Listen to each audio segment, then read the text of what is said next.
Hello, thank you guys for coming. Welcome to the ECUR 411 presentations for the Canadian Light Source. Okay, I just want to take a moment to say thank you to all of the teacher candidates that are here. You guys have rocked this class. I'm really, really proud of you guys. You've done a really, really good job. And I'm certainly looking forward to the presentations. I want to welcome staff that are here and staff that are online and anybody else who's online and guests. Welcome to the Canadian Light Source. I'm not going to do a full land acknowledgement because each of the groups have prepared their own, but I do want to acknowledge that we are in Treaty 6 territory and the homeland of the Métis, and I'll just leave it there. And for those of you that are wondering, ECUR 411 is an inquiry-based teaching and learning course. And these students did a synchrotron experiment at the same time as we investigated some of the teaching practices around it. And yes, I am avoiding some of those buzzwords so that those of you playing bingo get it from the presentations and not from me.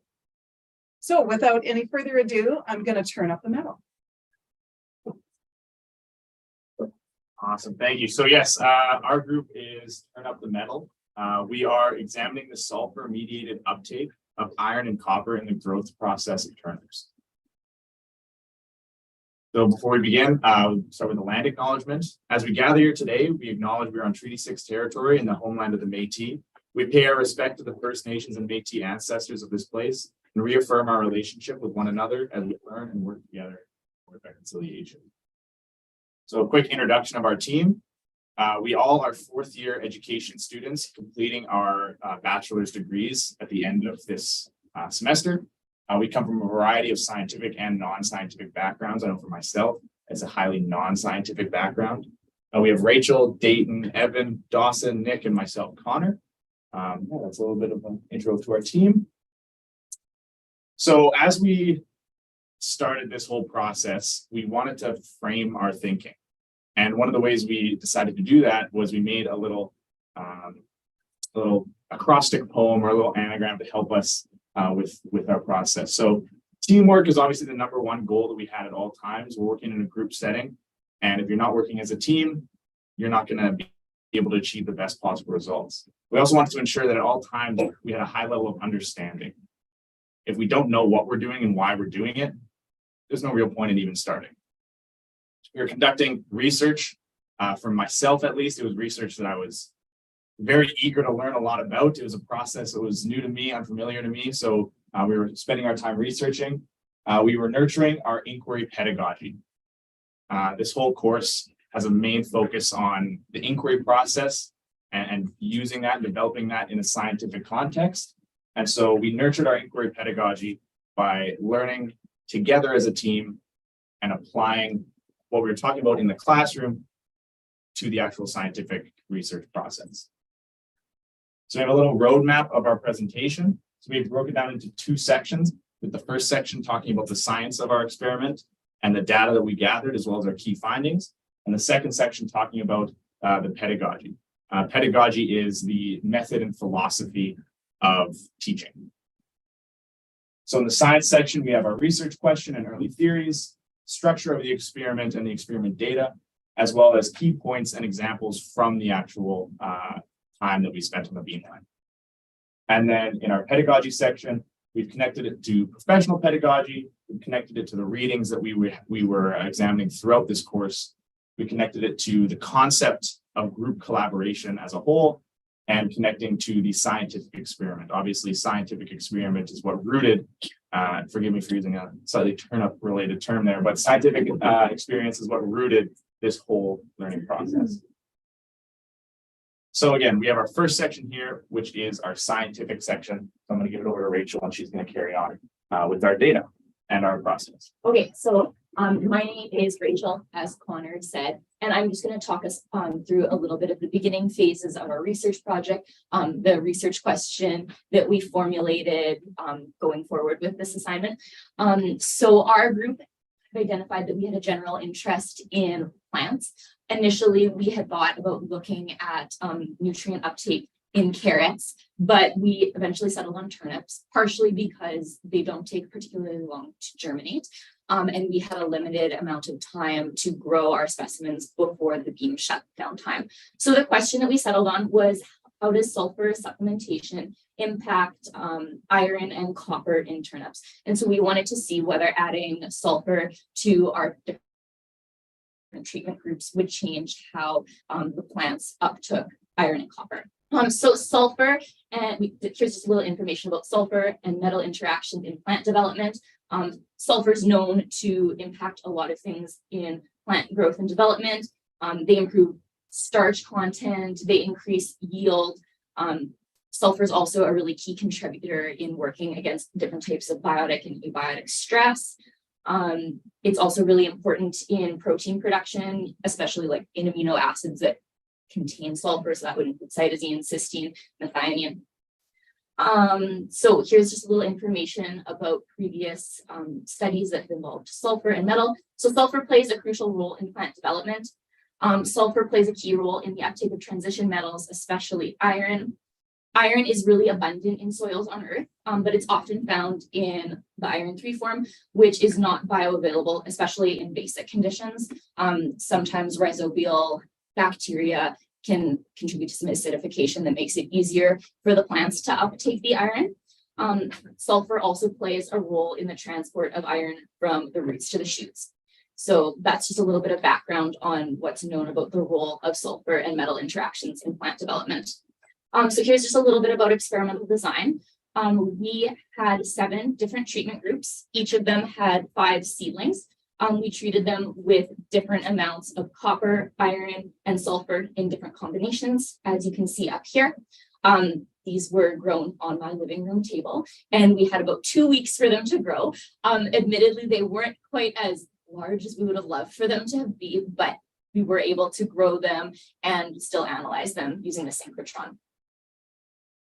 Okay, a little bit about our methods. We used the IDEAS beamline and used XRF or X-ray fluorescence to analyze the soil, the leaves, and the root samples from each of our 7 treatment groups. So the X-ray radiation went into our sample and then out. The photoelectron was emitted by the X-ray, and then that caused the fluorescent photon to be picked up by the detector. And so I'm going to hand this over to Nick, and he's going to talk us through reading the spectra. Cool. So when we were talking about our spectra and we were looking at it, we decided to use a waterfall offset of 0.5%. We chose that because it ended up being the most, showing us the most accurate results while not pulling them together too much. Another thing to note was that all our scatter peaks ended up looking pretty similar to the ones here. So our scatter peaks here and here, not much deviation from those two, which was nice to see and kind of allowed us to know that the results were pretty accurate. And then our color legend. Now, from the back, we understand that you might not be able to see the colors super well, so I'll be really good at describing what we're looking at in the colors. But just to go through it initially, we used blue for all of our control samples. We used orange for all of our copper samples, green for all of our iron samples, and red for all of our mixture samples. So what that means is that we either had when we were examining spectra, we either had it with both metals, so iron and copper, or we had it iron, copper, and sulfur. So we'll be using those colors for all of our spectra, whether or not there's sulfur included, which we'll note, or not included. Alrighty, so I'm going to start with our key points about the experimental data. So for our key points, we decided to organize it, with the point of the experiment being how sulfur interacts with these metals. At least 2 of our points are going to be specifically looking at the interactions with copper and the interactions with iron, with the 3rd one being something we didn't expect. Anyway, so to start, we're going to be looking at copper. So first things first, well, it seems pretty obvious with the experiment. It's important to note that the copper levels in the roots and the leaves were in fact impacted by the addition of sulfur. So we had a lot of research and prior understandings on, yes, the sulfur would affect iron. There was a lot of, yeah, it should affect the same with metals similar in similar situations, but we didn't have 100% knowledge that it would work with sulfur. So that's important to note that our experiment didn't completely fail. So there you go.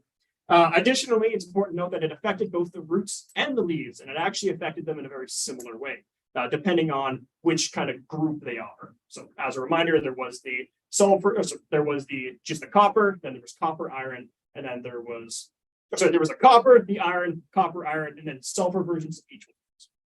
So for our first key point / thing we noticed, when sulfur was added to samples, there was a significant drop in the recorded levels of copper. What this is specifically referring to is the samples that just contained copper and then the samples that just contained copper and sulfur.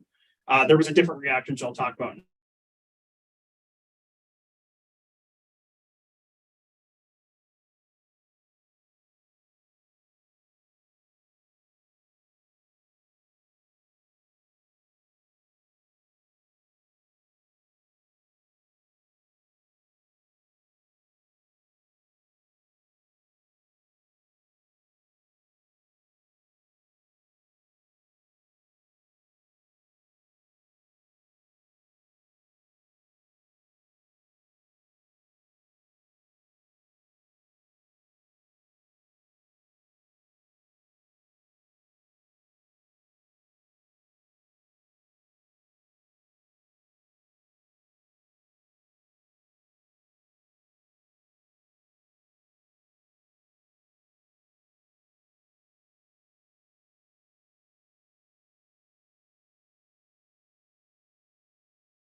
The other sample grade we're looking at that wasn't quite the same 100% of the time.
Thousand before, we're noticing it dip to about probably 15,000 approximately. So it is a dip there in that one, but the mixture did go up a fair bit. And in terms of calcium, this is the one that we noticed approximately 65,000 worth of photons go up.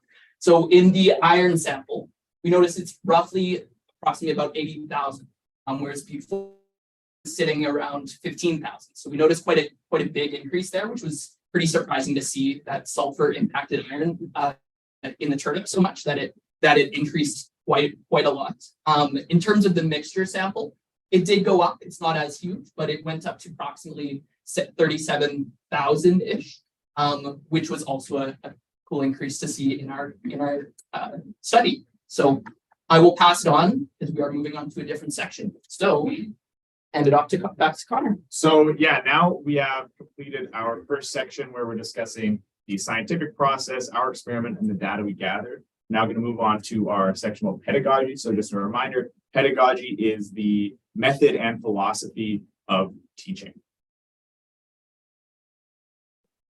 Awesome, thanks, Scott.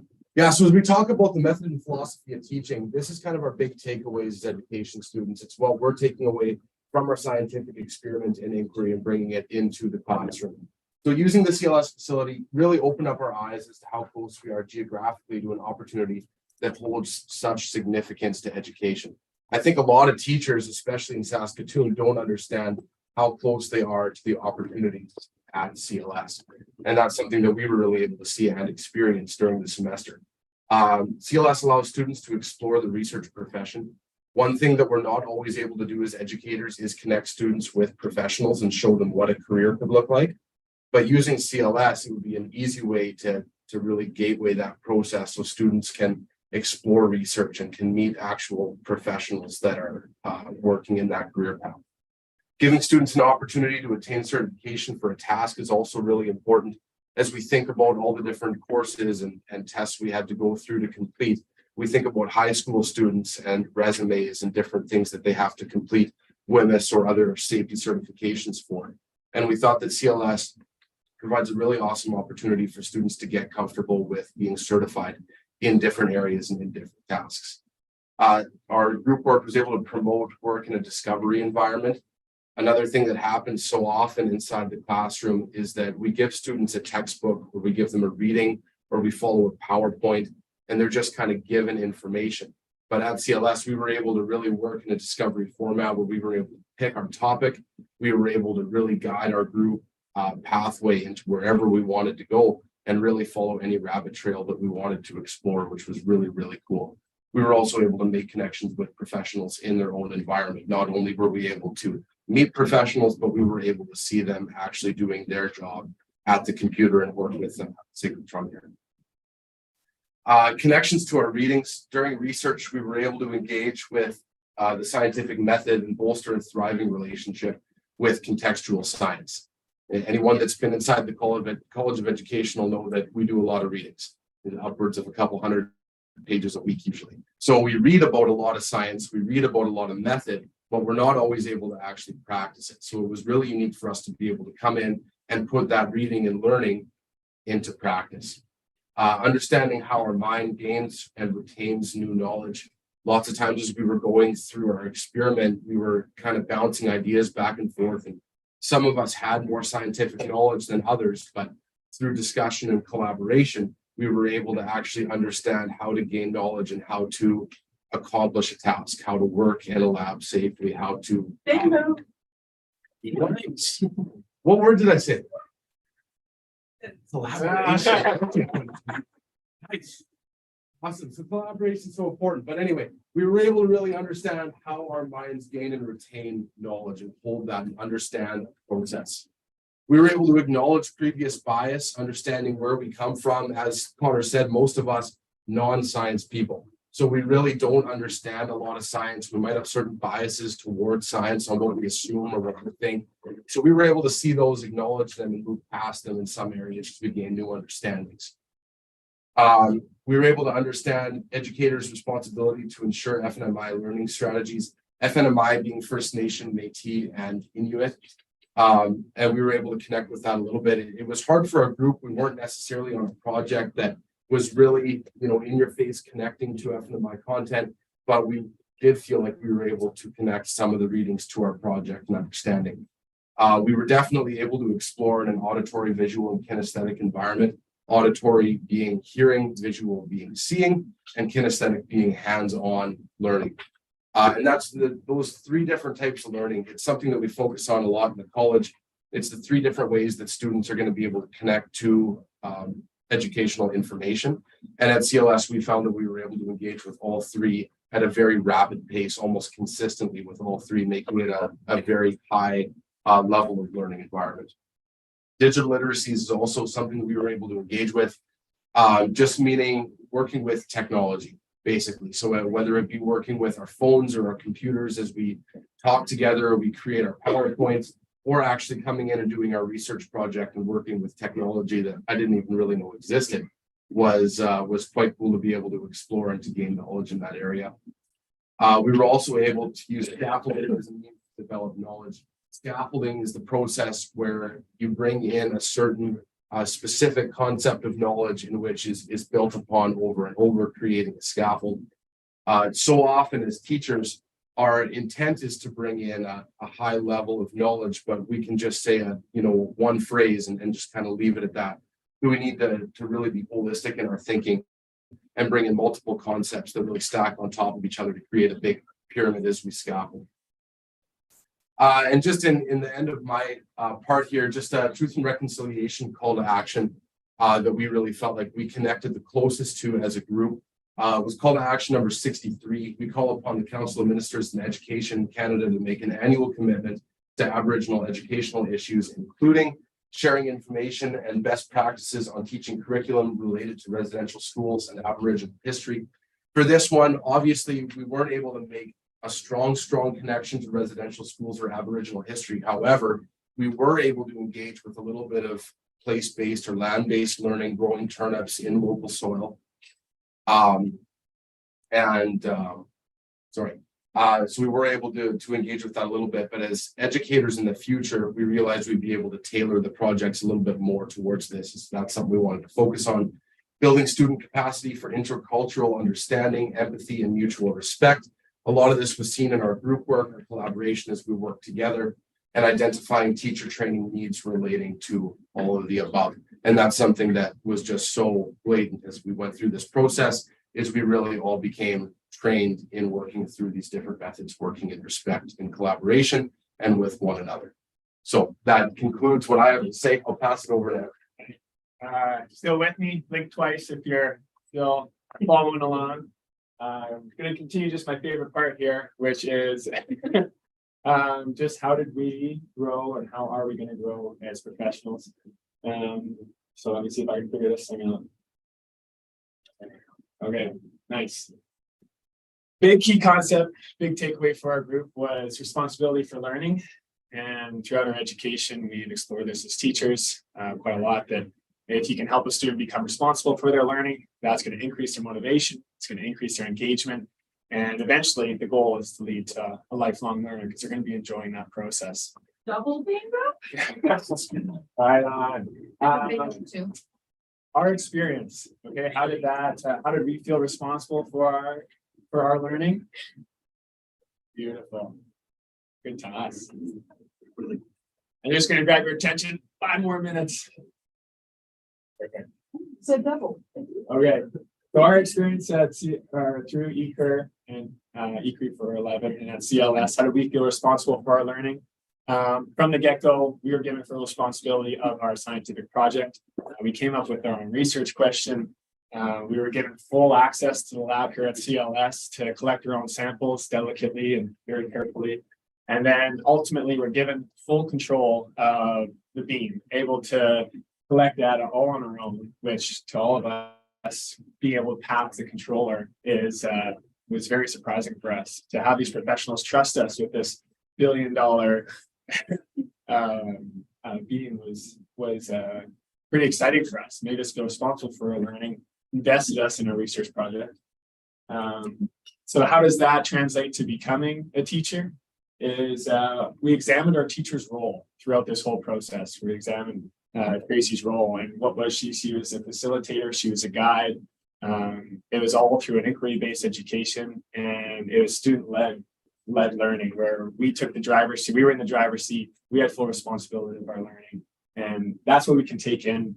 That's what a big takeaway as teachers that we can move forward with is focusing on student-led education and inquiry-based learning.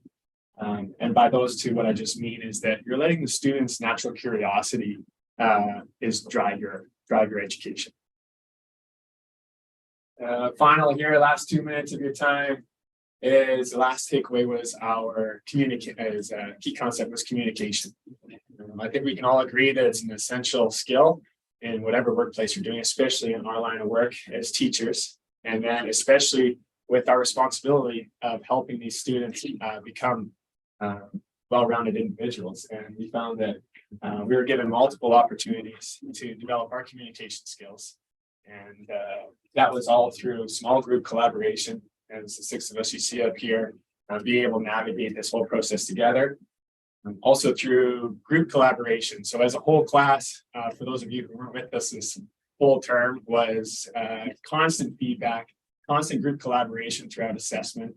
We had feedback on every level, our research question, our hypothesis, our presentation even. We were able to get feedback from each other to make it better and better. So that was a big part of our communication skills, and it was group collaboration. And then finally, what we're doing here, being able to stand in front of a group and present our findings is also going to contribute to that. And finally, what does that look like as a teacher professional? Well, we're gaining these communication skills. but also communication, as I talked about, was an essential skill. And that's shown in the Saskatchewan curriculum. Throughout every subject, you're going to have communication riddled throughout. And so that's our responsibility as teachers, is to make sure these students are walking away with that skill. And then also using these communication skills that we've gathered when we're teaching students, when we're collaborating with colleagues, when we're engaging with parents to bring them into the classroom to help them in our students' education, they're going to be very essential in our teaching practice. Thank you. So yes, just to quickly summarize, I know we only have a couple, like 30-ish seconds left, so I'll be quick. Again, we have our two sections, science and pedagogy. So for science, we obviously started with the research question: does sulfur mediation affect the uptake of copper and iron in turnips? Our key points and takeaways being copper levels dropped in the isolated copper samples, but increased in the mixed metal samples. Iron level increased in the roots, but decreased in the leaves.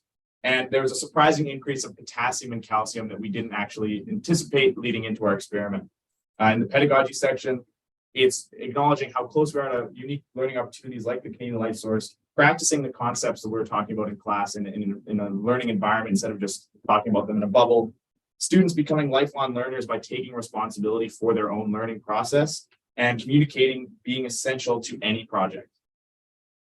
So we wanted to end with a quick thank you to the CLS team, to Tracy for guiding us through this whole process. We learned a lot as individuals, and I'm sure this is going to be a common theme we see for the rest of the day.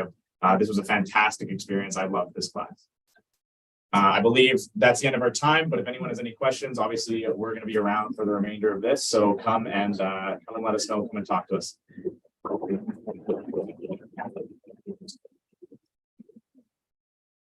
So if you guys shuffle over there, if there are questions, they can answer questions, and we can get the next group to come up and get theirs so that we start on time.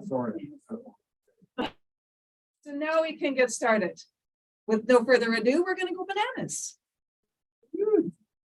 All right, good morning, everybody. My name is Abby. I'm Taylor. I'm Hannah. I'm Morgan. And we are the Banana Group. So for our land acknowledgement today, so as we gather to inquire, teach, and learn, we acknowledge that the University of Saskatchewan and CLS are on Treaty 6 territory and the homeland of the Métis. We pay our respect to the First Nations and Métis ancestors of this place and reaffirm our relationship with one another. In this course, we are actively participating in reconciliation, learning, and supporting each other. So just to give a little bit of background about who we are fourth year students here at the University of Saskatchewan, and we are all in the elementary stream. We all completed our extended practicum in the fall of 2022. This experience taught us about who we are as teachers and our teaching styles. Before this class, our group had minimal knowledge about inquiry and science. ECUR 411 has given us the opportunity to participate in the inquiry process through a science perspective and learn more about how inquiry can be incorporated into our future classrooms. A fun fact about our group is that majority of us actually do not like bananas. So you may be asking, why did you guys choose bananas? Well, the truth is, it wasn't our first pick. We had a difficult time deciding what we wanted to do. But after we talked to Tracy about this, she mentioned that one group looked at the skin, flesh, and pit of cherries. This got us thinking about different fruits that could be found in different forms or ripeness. This is when the idea of researching bananas began to flourish. We knew that you could find different ripeness and forms of bananas, as well as bake them into muffins, dehydrate, and freeze them. We started with the question, how does potassium levels change between different ripeness of bananas? This was a question that we couldn't exactly research because the Beamline isn't a piece of equipment that can give us exact percentages of elements. Then we talked to Tracy, who mentioned that we could look into where the potassium lies in the bananas.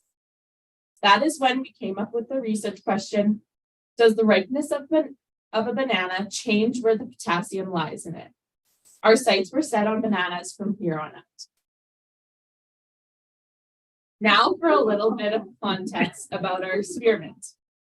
Just a little side note, We didn't have any group pictures, so we were inspired to make our own. To begin our research project, we had to think of a question. We knew this part would be hard, but we didn't realize that it was as difficult as it was.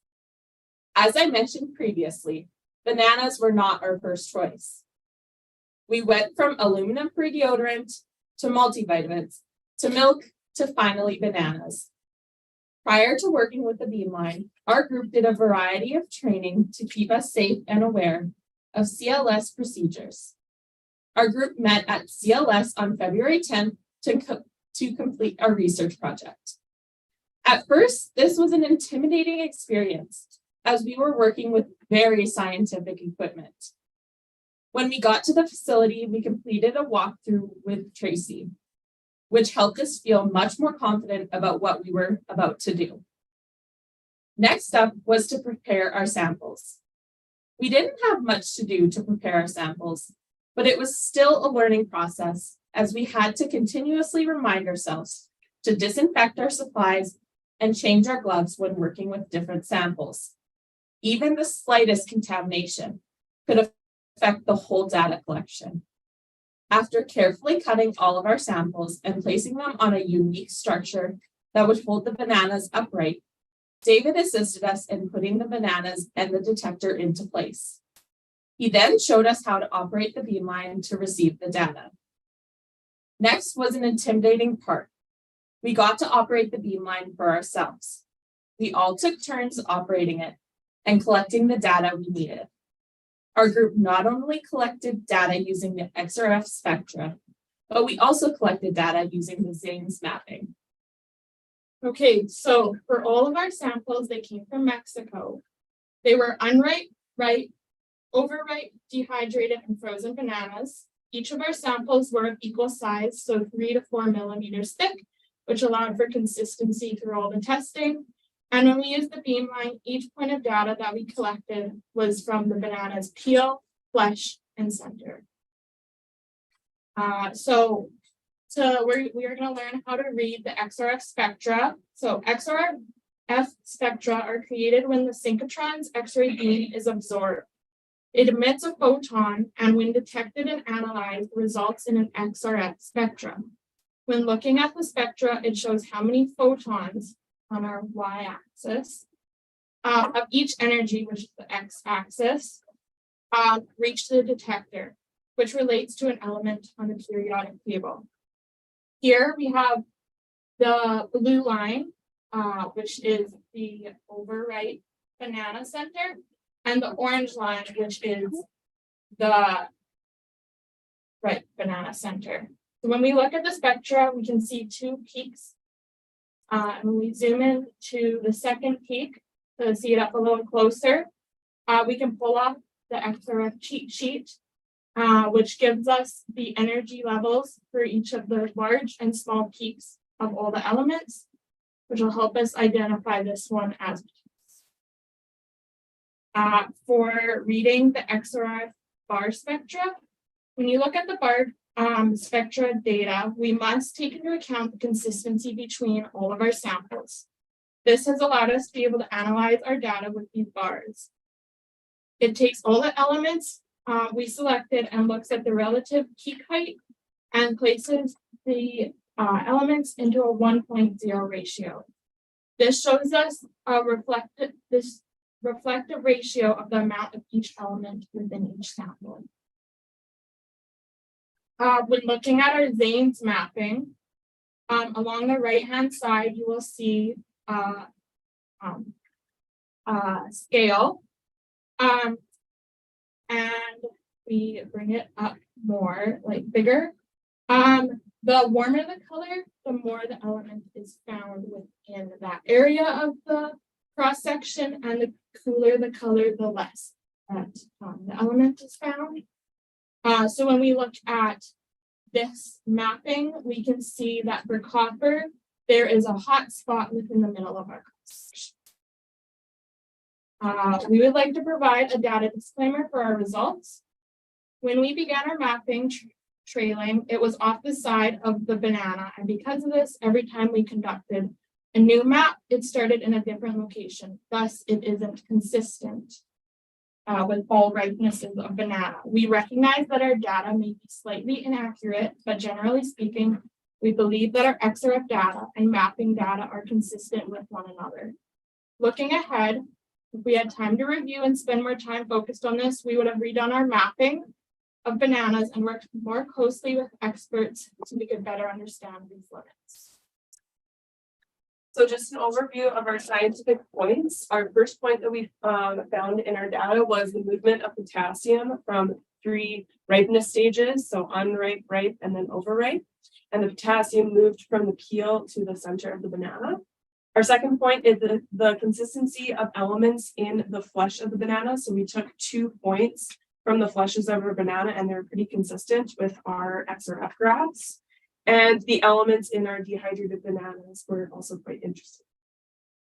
So our first point is the movement of potassium in the banana from these 3 stages. So what we found was that in the peel, flesh, and center, these are where we took our XRF points. We rated them on the amounts of the photons for potassium.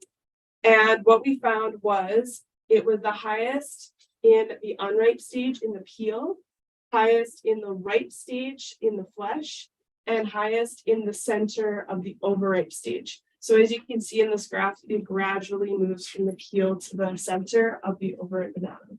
And we also rated these, we rated these on a 1 to 3 scale. So 1 being the least and 3 being the most. And then this is just a graph that shows the quantity of the photon count for the potassium in these different stages and in these different parts of the banana, just so then you can see the quantity and how it increases throughout the different stages. And we would like to say a disclaimer about the timing and age of our bananas. We recognize that they might not be the correct ripeness stages because we couldn't determine how old they were when we bought them in the store. So this might have altered our data. So looking at this XRF graph shows the potassium in the peels of the banana. And so green being unripe, blue peak being overripe, and the orange being the ripe banana. You can see that there is a consistent increase between all 3. This is looking at the fleshes of our banana, and the blue and orange peak are our overripe and ripe bananas. And you can see that they're pretty close together at the top peak, and that our unripe banana is still less than that with the smaller peak.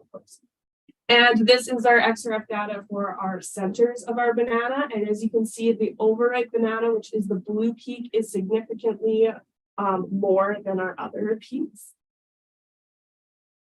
And then we also gathered data from our Zane's mapping.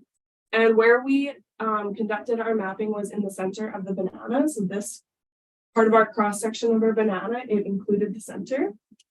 And this was our XRF data for the potassium of our unripe banana, our ripe banana, and then our overripe banana. And as Taylor mentioned earlier, when there are hotter spots on the photon scale, that means that there is more potassium. So in comparison to the other stages, overripe had more potassium.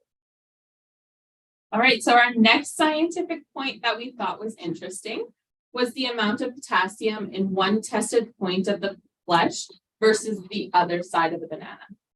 Prior to collecting our data, we thought that the amount of potassium would vary depending on where on the flesh we tested. To our surprise, the results were completely different from what we expected. The opposite side of the flesh that we tested had almost the exact same content and levels of each element in it.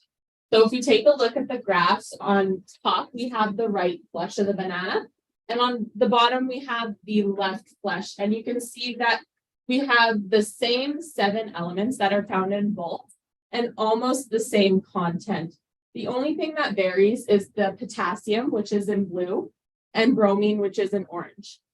So on the right flesh, we have a little bit less potassium and a little bit more bromine than the left flesh. So this is why you will notice that the rest of our samples only have 1 point that is tested on the flesh instead of 2. We are confident due to this finding that we only needed to test 1 point to have accurate results. Right, and our third scientific point is around our dehydrated bananas. When dehydrating a banana, that means that you are obviously taking out most of its water content. And in our research, that means that it's probably 96% of its water is removed, which makes the elements in the dehydrated banana more concentrated. This is also evident in our data. So these are 2 XRF graphs that show the flesh and centers of our bananas in the potassium. And it shows that there is a significantly higher peak being our purple peaks, which are the dehydrated banana. So they're significantly higher in potassium in comparison to the other bananas stages of richness. Also, in our mapping of our bananas, each stage shows that the calcium in these bananas are significantly higher and more concentrated. Also, again, as Taylor said, when there is a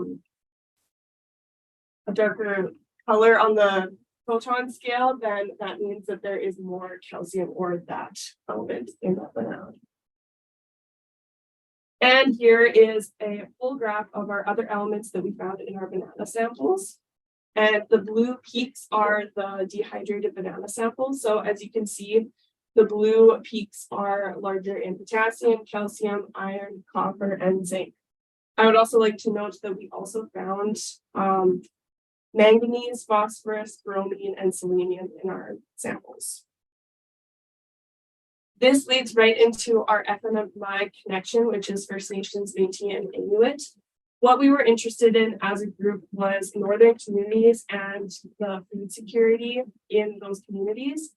And what we were interested in was their access to foods that are high in potassium, which bananas in our case.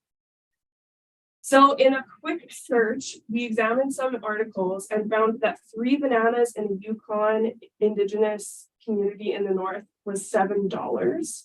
Whereas in a quick Google search that we found in a Saskatchewan Walmart, for about 1 kilogram of bananas, which is about 7 bananas, it's $1.72 per kilogram, which means it's 25 cents per banana.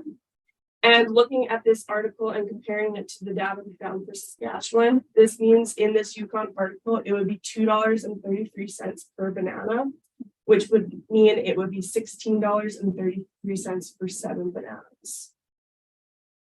So what we found was a solution for this problem in northern communities and the food security would be to make the alternative dehydrated bananas. Because with dehydrated bananas, it would decrease costs for packaging, handling, and transporting because they would need to keep the bananas fresh, just like regular unripe like bananas would.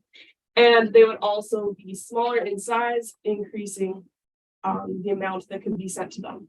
And in our data that we found that they are more concentrated in calories and in potassium, this would be a good alternative source of potassium for northern communities.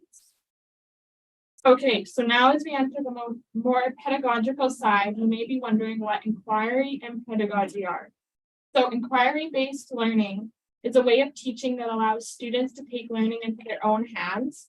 When incorporating inquiry-based learning into the classroom, students are able to select research topics and allows them to guide their learning in a direction that interests them. Pedagogy.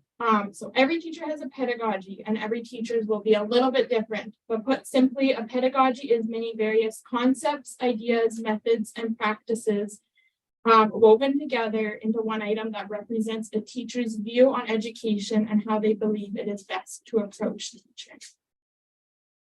So moving on to our pedagogy of inquiry. Prior to this course, our group had minimal knowledge about what inquiry was or how to incorporate it into the classroom.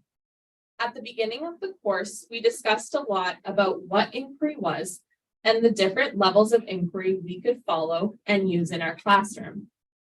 We have also discussed a lot about how we can see the inquiry through an Indigenous perspective. The idea of two-eyed seeing, which is seeing the mainstream and Indigenous perspective at the same time, can really help us in our future classrooms. It is important that we not only use inquiry to look deeper into different concepts, but to zoom out and look at things as a whole as well. There were many parts throughout this experience when our group didn't know how things would turn out. This made us confused and frustrated. However, throughout the process, we were supported by each other, our peers through feedback and collaboration, and Tracy, which helped us so much and allowed us to experience how our future students may feel when they engage in inquiry. The course moved very fast and we felt as if we were unprepared. But in reality, we were simply unfamiliar with the space and equipment we were using at the CLS. Once we got the rundown of what we had to do and could see everything in person, we became more relaxed and comfortable. Being able to use the ideas beamline here at CLS has also shown us ways we can engage our students through experiential learning. Through this process, we have learned many different things about how we would go about using inquiry in our classrooms. So an overview of our pedagogical points that we found through this experience were experiential learning, collaboration, feedback, and how we can support our students as teachers. So I'm going to talk about experiential learning. So during this experience, we were challenged to develop our own project through research and exploration, obtain new knowledge and safety protocols, and learn the process around the synchrotron at the CLS. We had to perform data collection, analysis, form conclusions, and then share our findings as we are doing now. Through this process, we recognized the value of experiential learning. We have reflected on our past experiences in high school and elementary school, and we found that the most memorable and valuable ways that we learned were the ones when we were given the responsibility to do our own learning, the space that was outside of the classroom, and when we were challenged to learn and create for ourselves. We then decided that these concepts kind of encompassed the term around experiential learning. So we believe that experiential learning should encompass inquiry-based learning with experiential experiences that have the students driving their own learning, that they should be hands-on, which means learning by doing. Activities should be student-centered where students' interests and learning needs are met. Different environments like out on the land or in facilities just like the CLS, where students can engage in learning in different spaces. Learning that involves different perspectives, like different cultures, from experts and from different ideas. Experiences where students are analyzing, interpreting, reflecting, exploring, and researching for themselves and aren't always being told the answer from their teacher. As well as experiences that involve risk-taking. So students are able to navigate and solve problems that could arise, practice safety, and require them to think outside of the box and be creative. So through collaboration and feedback and discussion, students can work and build not only relationships with each other, but ideas. This is something that we found helpful throughout this project. If it wasn't for opportunities to discuss with our peers, our learning and relationships would not have advanced in the way that we could. So we were able to take feedback and use it to make our experiment and our project better. As future educators, we are going to be using feedback, so I think it's a pretty important thing that we use it. Okay, so for our third point, supporting students as teachers, when we were reflecting on our experience throughout this class, we realized the value and support from teachers while engaging with inquiry-based learning. We all talked about how we valued the support that Tracy, David, Dallas, and Mercedes provided us throughout this project when we began to grow confused and frustrated. Throughout our schooling, we all agreed that our learning was very structured. Your teacher would give you an assignment with a rubric and tell you what you were researching, how to document the information, and how to present it. Although the structure is helpful and what we are used to, inquiry has allowed for us to have a deeper understanding and knowledge of our topic. This project has challenged us to experience discomfort and confusion at times that our students may feel when they engage in inquiry-based learning. We all agree that inquiry should be used within the classroom, but modifications may need to be made to support our specific students or classes. One course reading that we read, the mini levels of inquiry, showed us 4 different levels of inquiry. These levels allow us to be able to support our future students in the best ways possible and ease them into open inquiry. Because of, as early years teachers, we all know that letting 25-year-olds loose to do open inquiry is a chaos that no one wants to handle.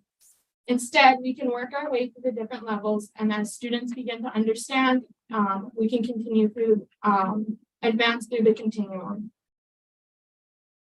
So for our next steps, so if we were to have more time with this project or be able to do this experiment again, we would like to use samples of bananas from other countries and possibly include different species of bananas. This will allow us to compare the different ripeness of those bananas, see if there are any differences between origin countries. We would also like to map the entire banana cross-section, allowing for a better read on the hotspot within each banana. We would possibly try a different beamline to see if there's anything unexpected that is present in bananas. Lastly, we would grow our own bananas and experiment using different soil, fertilizers, and supplements to see if the different variables change the element levels in the banana. So to conclude, we face a lot of confusions and struggles within starting this experiment. However, we've been very happy with our results, starting with the movement of potassium in the banana, depending on the ripeness, similarity in element levels in opposing flesh sides, and the element levels in dehydrated bananas. We feel very confident with our findings and have been overly ecstatic to share them. And so we would like to say a thank you to CLS for giving us the lead time and facility we needed for this project, along with David, Mercedes, Dallas, Tracy, and everyone else who has supported us and advised us throughout this project. We would like to thank you all for being a great audience, and we also have a little mini inspired treat as well. I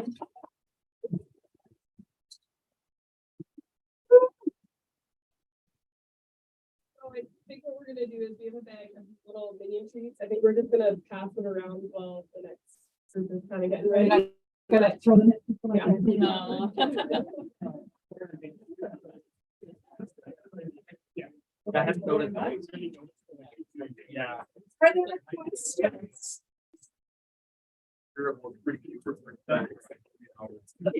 They really like the questions. Yeah.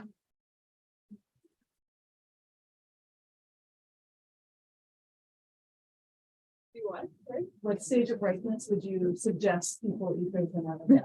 I would say overripe in my opinion, because there is more potassium, and so maybe, I don't know. We wanted to look at what it would look like if you baked them in like banana bread or something, if that would change the amounts, but that would have been a little bit difficult because all the other ingredients would have gotten in the way. But in my opinion, I would say overripe. I don't know. But either way, the potassium is still present, so it doesn't really matter what stage you eat them at, because it'll still be in the banana regardless. Just at different points. Yeah. I mean, dehydrated is going to be more concentrated in those elements without the water, but yeah. Any other questions? Yeah. About how you felt and about the difficulties that you went through here and apply that into your classroom setting. I personally think just giving students the opportunity to see things beforehand and know what they're going to be doing, like that would have made a change for all of us. But also having the hard times in an inquiry project allows us to use that in the classroom and say, hey, I've been through this process too, and it's not always easy. I get it. And then you can connect with students on kind of that level instead of being like, oh, you don't get it. Like this should be easy, but it's not in reality. It's really not. So just kind of connecting with them on that level. I would also say, like, as we're all told, number one thing that you need to do with your students is building those relationships, building that trust with your students and knowing that you're going to be supporting them through that process, and just setting like expectations of like this is how we do things and like this is what's going to happen, and yeah, just like those like preview things, which Tracy was awesome at. And what grade do you think you would start this program?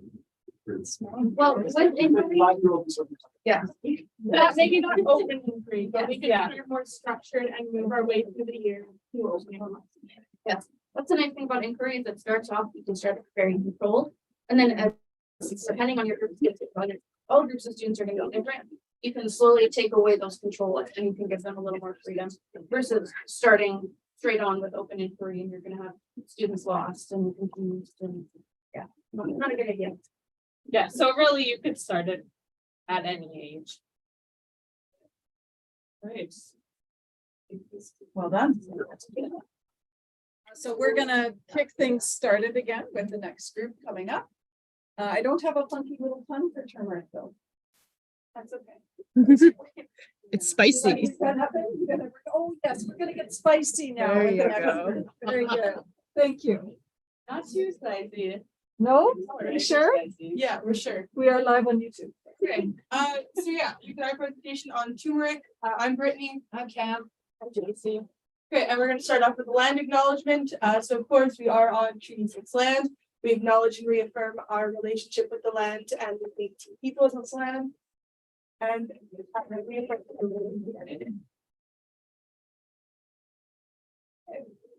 so again, our team, me and JC are both in our 4th year of education. JC is in the secondary stream. I'm in middle years and Cameron is in her 3rd year and in the early years. Okay, so a little outline of what we're going to talk about. We're going to talk about what we did, what it's about, why we chose it, our experiments, so our 3 main findings, and connection to our hypotheses. So that'll be our scientific findings, and then our 3 main pedagogical points and our connection to the course. Okay, so our research question was, how does boiling and baking turmeric affect the presence of harmful heavy metals and or beneficial elements such as manganese, potassium, and iron, can't talk, to human health present in the spice? So why turmeric? Initially, when we started this presentation or this class, me and JC started looking at diapers or tampons, see if we could find any heavy metals in them and how that might be beneficial or harmful to people using them. Obviously, this is drastically different than looking at diapers or tampons. So I think just through looking online at different research, we landed on turmeric because there was more evidence for it. So that if something happened and the beam went down, we had no way of using it, we still had some sort of research to go off of when we actually got to our presentation. Turmeric has been found to be adulterated. It's mostly lead or lead chromate, which for the most part is used to produce bigger batches or increase the yield or the color of it. So it's purely just an economic gain from that. And it is used for cooking and for health in many cultures. So Indigenous connections, there aren't any connections to Indigenous peoples of Canada to turmeric, although it does tie into other cultures or regions such as India, where it has been grown for thousands of years. Primarily, it has come to Canada or Western communities due to trade routes for spices. Again, so it's not native to Canada.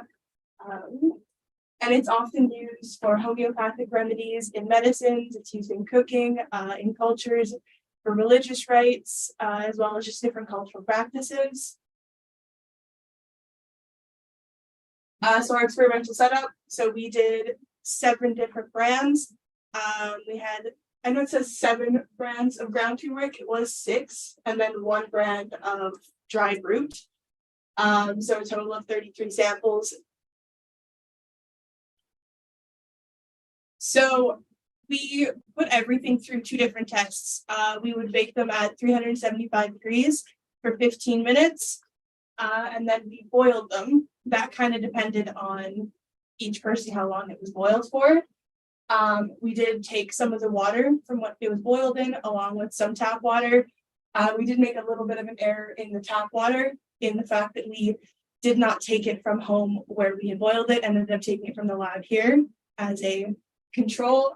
So in the presentation, when you see the term baked, that refers to it being baked in the oven. Boiled, of course, refers to it being boiled in water. Standard refers to it coming straight from the bag, so we just took it from the store and then just put it into our little samples. Yeah.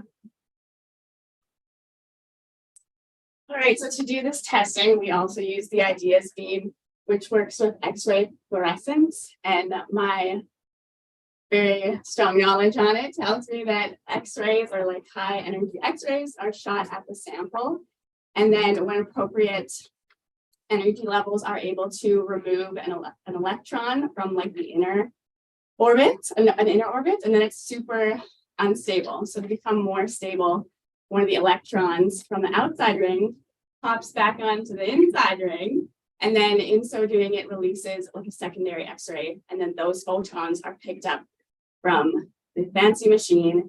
And when you're looking at your spectra, the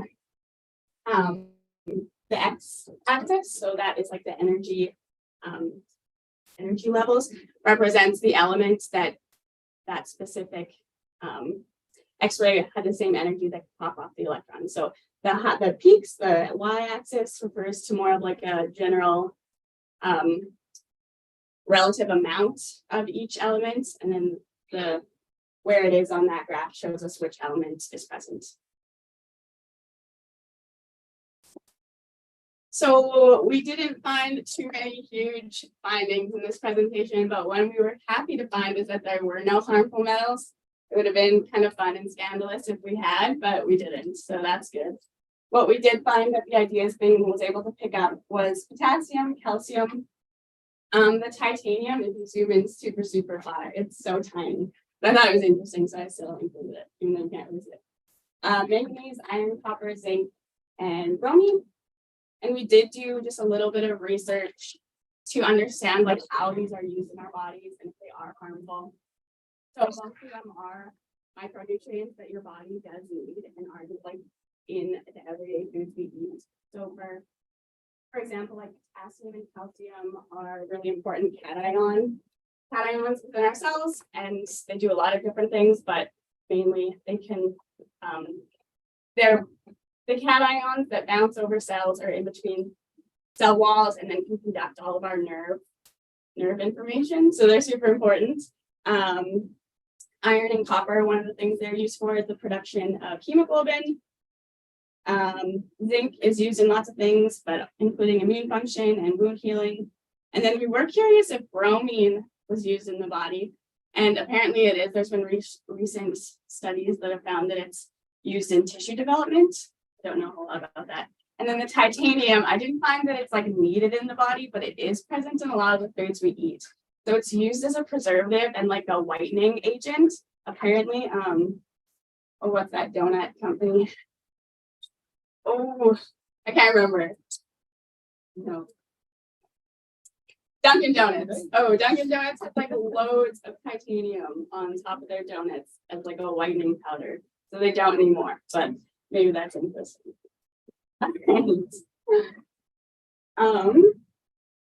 So that was the first finding, no harmful metals. The second one was just looking at how they did change, or the elements changed after we process them, because that was our question.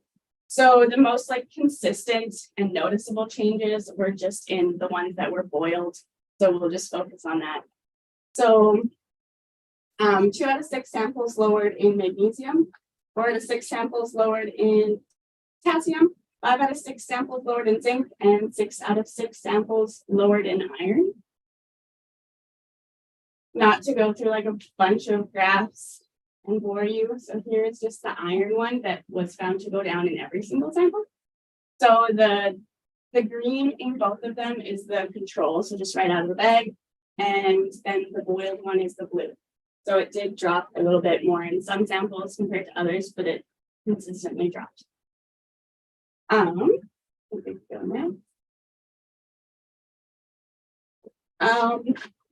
Because we like aren't super amazing at reading this data, one of our ways to check for, I guess, like if it was right or if our scatter peak, or like maybe there's just a little bit more product in the sample. Anyway, one of the ways we tried to standardize it was just to look at the actual water samples afterwards and see if like it was leached anywhere.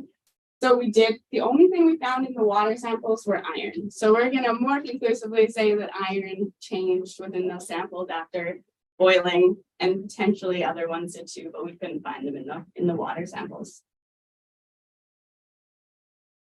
And then our third finding that was just not tied to our hypothesis, but just kind of more interesting, was that the dried root, which looks like this, just had less zinc, manganese, and bromine than all the other powdered samples. So that was a finding.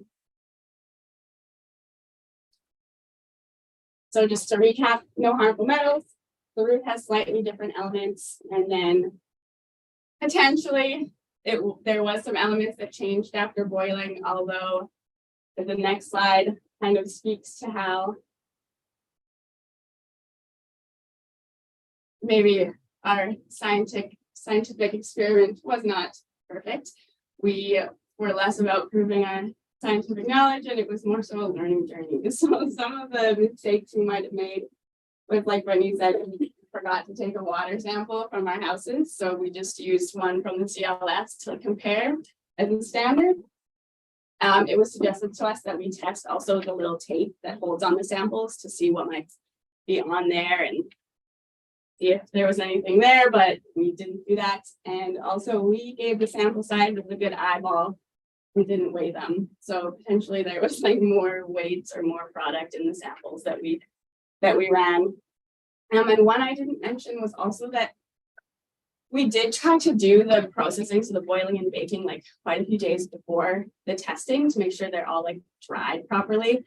But I think there was still a little bit more moisture left in the ones that had been boiled, especially compared to the ones that have been baked. So that might have changed the peaks just due to the water content. So there's a few things there.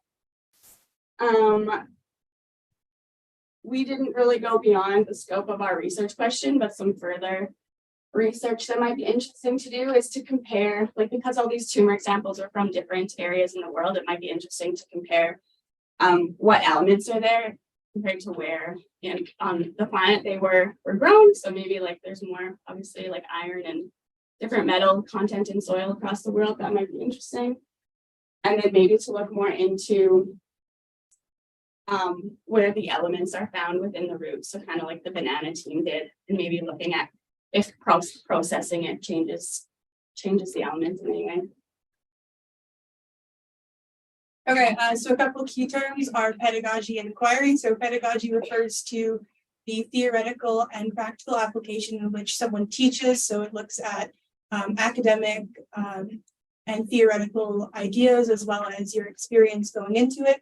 And then inquiry-based learning focuses, again, it's student-centered. It focuses on the students actually engaging in authentic and holistic experiences. And that's essentially what we did in this entire course.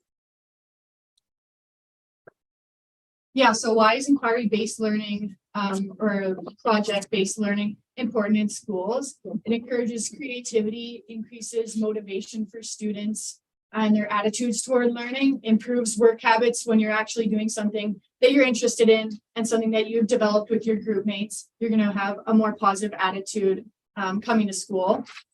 It improves critical thinking and works on problem solving. It also increases participation behaviors just in class discussions, as we've kind of seen throughout the course. So our three main pedagogy takeaways from this course and through this inquiry research we've done. The first one is challenge of inquiry, importance of collaboration, and the third one is importance of reflection. So we added this circle of courage on here because we thought that our three pedagogy takeaways connected really well with the circle of courage. So the first one, belonging, a sense of community, loving others, and being. So we felt that was really being a part of this class and feeling like you belong in this class. Mastery, we thought was mastery of our work and our research and this final presentation that we've done here today. Independence, so making one's own decisions and being responsible for your success and your failures and taking accountability for what we've done throughout this course. And the last one on this circle of courage is generosity. And we just thought that was collaborating with your groups and looking forward to be able to contribute in the groups and in our class discussions. So when we were looking at creating our own assessments for the end of this presentation, presentation. That was kind of where that came from. So the first one, challenge of inquiry. So learning can sometimes be uncomfortable, and especially when it comes to inquiry and research, and you're coming up with a question that there may not be answers to. That can be uncomfortable and challenging. And I know for me, when you're put into this CLS center, and I'm not really from a science background by any means in this part of way, it's challenging, and coming into the CLS and making sure that you check your dead time before you click or you run your sample. I know was something that when David told us we had to do that, I was like, what does that mean? And so the second part of this, research within inquiry, frustrating and daunting at times. So as JC and Brittany said, they originally were going to be doing turmeric and couldn't find anything with diapers. I kind of joined their group late as I was gone. And, we worked through that together as a group. And the interpretation of data. So after we got all our samples and we ran our 33 samples, we're like, what do we do with this?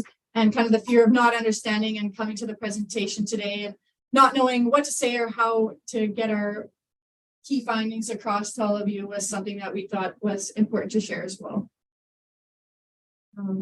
So secondly, the importance of collaboration. So we thought for the ability of all the three of us to come together, create this presentation for you guys was really important, and obviously collaboration throughout the class as well, and just in our conversations that we've had about the readings and how our peers have given us feedback and Tracy's given us feedback, and just being able to work together respectfully as well as important. So connecting this to one of the readings that we had in class from Hatchett, the Two-Eyed Seeing article, it was shown that a psychologically soothing classroom community can allow for students to feel more safe and willing to share their ideas, a place where the classroom encourages a nurturing voice where people can speak freely. And I think that's something we can all agree on has been the case throughout this course, is that we've had an environment that's encouraging, and we've had tremendous conversations throughout the course, and just a place where we all can share our findings and our thoughts without judgment. We also looked at another article by Zachary Herman, said if a teacher hasn't experienced powerful collaboration with his colleagues, how equipped is he to facilitate collaborative learning among his students? And I think it's been said in the last couple presentations that us now as students going through this process will be better equipped to take our own students through this process, and they'll understand that when it becomes challenging for them, we've kind of gone through this and we can prompt our students and help them and challenge them in different ways. And then the third one was the importance of reflection. So throughout the course, we've done 2 different journal reflections for Tracy, just on how the experiment has gone so far, how working in our group together has gone, and just kind of through the key findings of these articles that Tracy has gotten us to read.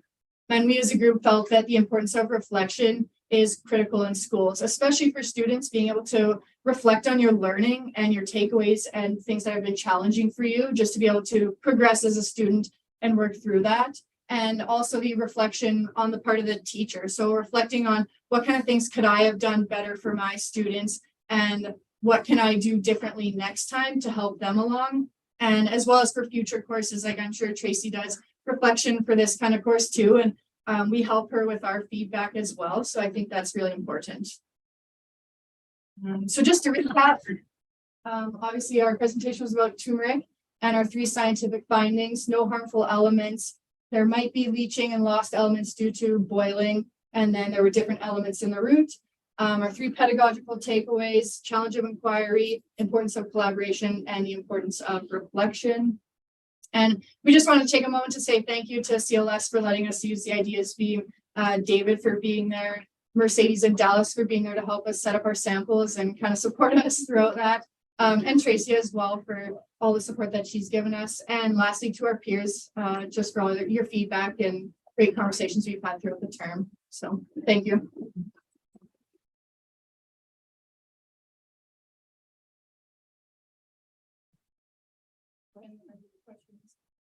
In regards to reflection, being that not all of your sciencey backgrounds, how do you see yourself taking inquiry-based practices into your subject areas? Like, what's an example, or how do you see yourself doing that in your own subject areas? Well, my subject areas admittedly are biology and chemistry. Yeah, and I think like we've discussed this before, the curriculum in those two areas in Saskatchewan like is so jam-packed. And so you can get bogged down with just trying to get through all of it. And I imagine in physics too. So it definitely would have to be like, you'd have to set out on a mission to like make sure you're incorporating inquiry-based learning, but it is possible. I mean, even with like labs in chemistry, if you leave them a little more open-ended, and there's where you can incorporate inquiry, or like in biology, doing more like observatory things when you actually get outside instead of just telling kids how like species relationships work or something. Yeah, and I think for me right now, I'm in the classroom in 321, which for all the students, we go in twice a week, and you just teach 4 lessons only. But something that I've done with my 2-3 gym class is at the end of class, we kind of stand in a circle and I just ask them, hands up if stick handling was your favorite part of gym class today, or hands up if you like the relay race is the best today. And I think that's just a small way you can incorporate reflection and just prompting the students to be like, oh yeah, maybe that wasn't my favorite part of class today, or that was frustrating for me, not my favorite. Yeah, just a little way you can incorporate reflection. It doesn't have to be this big, long journal reflection or like self-assessment. It can be as simple as that too.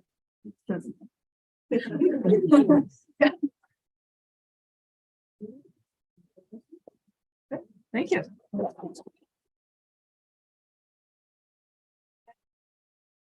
Right. So trying to find the punny way to get this one started. The only thing I could think of is maybe smells like Teen Spirit. Okay. All right, hello everyone. So today we did research analysis of transition metals in deodorants and antiperspirants. So just a quick introduction to our team. So I'm Gabriel Beaulieu. On the left is Alyssa Burns. This is Morgan Jarvie, Kate Nicholson, and Haley Paul. So just as a team here, we did have a quote that we kind of felt really stood out to us and that really appeased to us as a team. So being a part of a group has influenced us to take greater responsibility for our own learning in this course. It is simply not our own personal success that is at stake, but we all share an individual responsibility of making sure that we are contributing towards our peers' success as well. So what this means, and we kind of felt this was appropriate throughout the entirety of the inquiry process, was that when you're doing collaborative group work, it's not just you, right? We all have to work as a team, and especially going forward being educators, we will be working as a team with our colleagues, with administration, with superintendents, with our classroom. So we kind of felt that this is a very appropriate quote to include within our presentation today. Before we get any further, we just wanted to acknowledge that we live and learn on Treaty 6 territory, which include the traditional territories of the Cree, the Dene, the Saulteaux peoples, and the homeland of the Métis. Historically, education and science as fields have not honored the sovereignty of Indigenous peoples, and we are striving to acknowledge the truth and find a better future as we move towards reconciliation. We pay our respects to the First Nations and Métis ancestors of this place and reaffirm our relationships with them. So to kind of get started, we did split our presentation into 2 parts. The first part being more so pedagogy side. So we'll start with our group work, kind of what we did, our inquiry, our teaching philosophy, what that could be like, and as well as what pedagogy is and what our pedagogy is. For the second part, we go more into the science, talking about our procedures and what we did, our data analysis, and what we had found. All right, so group work, how our group was formed. Our group was formed through similar interests.